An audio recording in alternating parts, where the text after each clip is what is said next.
Hey folks, welcome to Polke Bowl. I'm Saurabh Pol. Today I'm going to talk about David De Gea leaving Manchester United.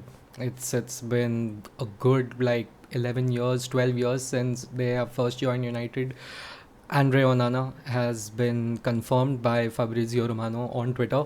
We got the here we go from him. It's a bittersweet moment for me.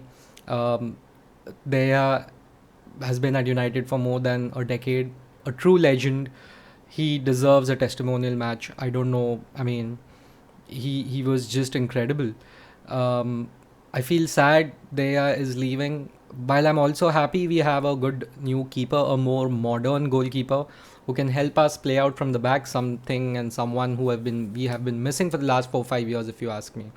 The likes of Ederson, Allison, and such, right? Like Neuer, obviously. Uh, this is like the typical case, when someone overstays their welcome. I love David De Gea. Let me just say that. Okay, he is a Manchester United legend. Doesn't matter how the last 2 3 years went by. There was a good period of 3 4 years from like 2016 till 2020.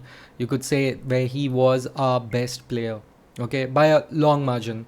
And when your goalkeeper is your best player for years on years, it just shows how bad a club is, or was rather. Ten Hag has come in. He has had to take some really difficult decisions. The first one was obviously benching Ronaldo, letting him leave. And obviously now the one which we have is there, where he definitely gave him this choice that, you stay but you're not number one, or you leave with your dignity intact. And I think they did take the choice of leaving. I think it's the best scenario for everyone involved. Okay, now there when he came along, okay, nobody trusted him. He looked like a kid. He was a kid. He was like a prodigy from Atletico Madrid.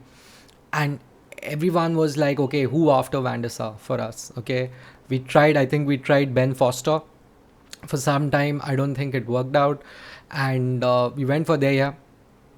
And I would say that, of course, there was Ben Amos, if I'm not wrong. And David De Gea just came along. Everyone was like, he's not cut out for the Premier League. Just look at him. He's so thin. He's tiny. He's going to be bullied. And guess what? That's exactly what happened for the first 1 year. If anyone remembers the 2011-12 season, it was really difficult, okay, for the and you could say one of the reasons we lost the league was also because the people weren't confident about Day at the back. Our defense wasn't confident with him. There was no rapport. United played the way they played, and the rest of the team had insane chemistry. David took a very long time to adjust to it, but he kept on, working hard. I remember Gary Neville was called up by Sir Alex, as per Gary himself, where he was like, "Can you go a little, cool on the kid? Be a little less harsh. Calm down." And I think was it him? I don't know, but it did happen. Like there was a lot of criticism against Deya. Okay, it was incredible, and everyone thought this is not going to work out. He's going to go back to Spain because usually Spanish players don't really do that great in the Premier League, let's be honest.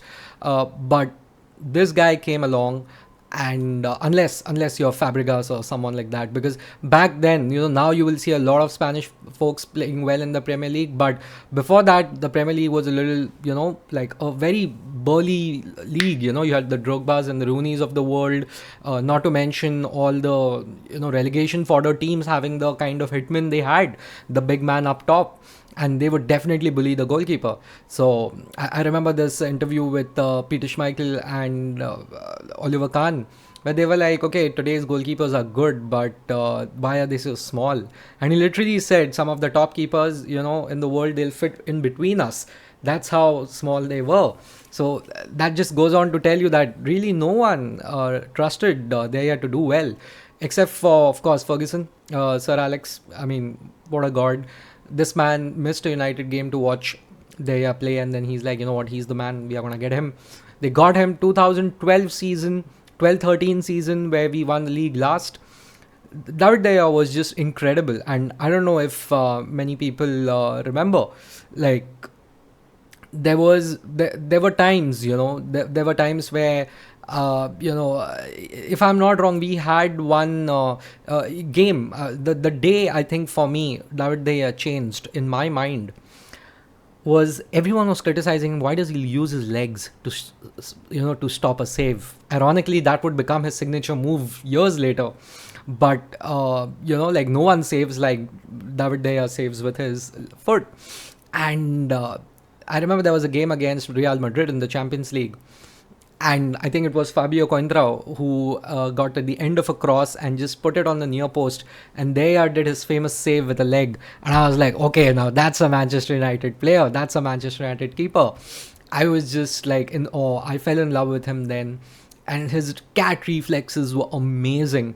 And even back then, he was never good at penalties. He was always suspect in the air. But then as the game kept changing, he also kept evolving with it. He became the best shot stopper in the world. Was he the best goalkeeper in the world? At times, yes, but definitely the best shot stopper for a good part of a decade. Okay, the highlight reels of the best saves of the season would always have David De Gea, not once but twice or thrice. Sometimes in the same match, sometimes in the same half.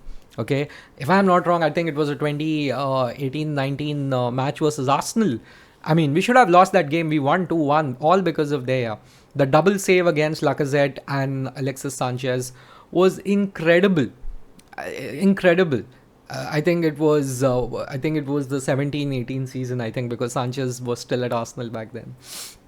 But what a fantastic goalkeeper, great servant. Very few controversies, I would say, from a personal standpoint. Obviously, there have been controversies with there, but from a personal standpoint, not many scandals, you could say. Okay, you could never doubt the man for, yeah, okay, you are just bringing the club into disrepute or something of that sort.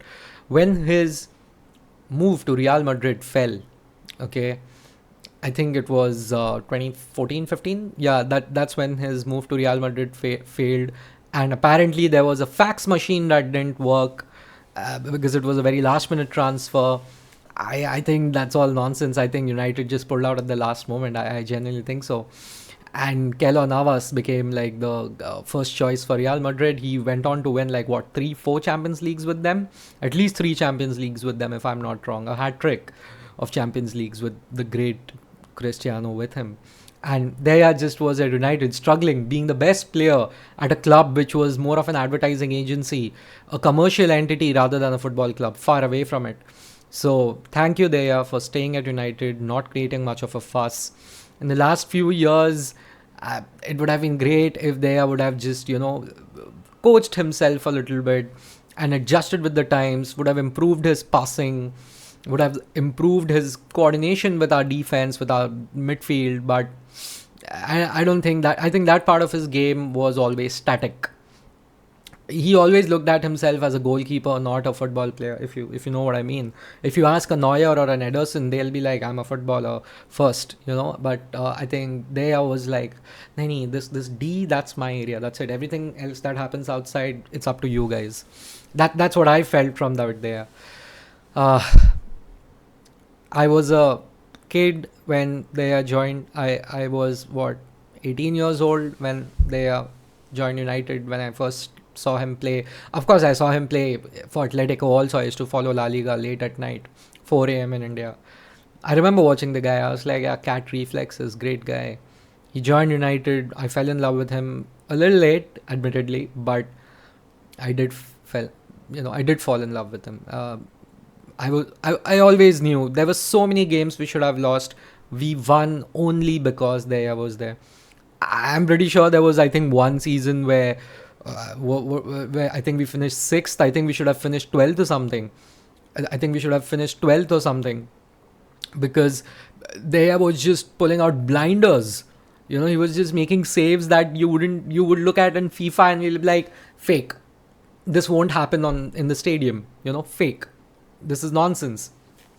But he was just incredible, I would say. Uh, I mean, a lot has changed in the last 12 years. Thank you, David Dea.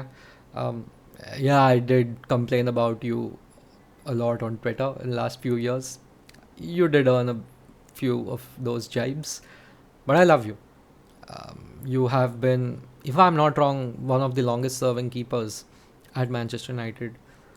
I mean, many years down the line, I'm gonna like sip some whiskey and put on a YouTube compilation of David De Gea saves. That's all I can say.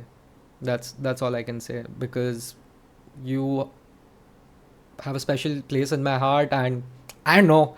I hope Onana does well.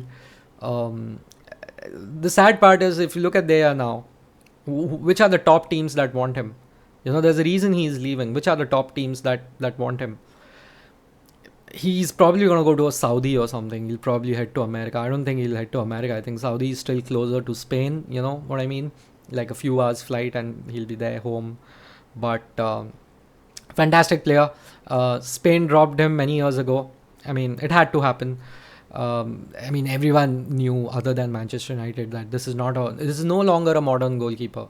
He was fantastic in the early 2010s, but at this point, no, he's far behind what is expected of a modern goalkeeper. But still, thank you, David Dea. You were a fantastic footballer, fantastic goalkeeper, a legendary Manchester United player. Thank you so much for everything. Thanks for the saves. Thank you for the memories. Yeah, thank you, David Dea. Thank you, folks. This has been Polkeball. Yeah, let's hope United does really well this season, and I'm just looking forward to Onana. Let's just see what's in store for us. Thank you, folks. See ya.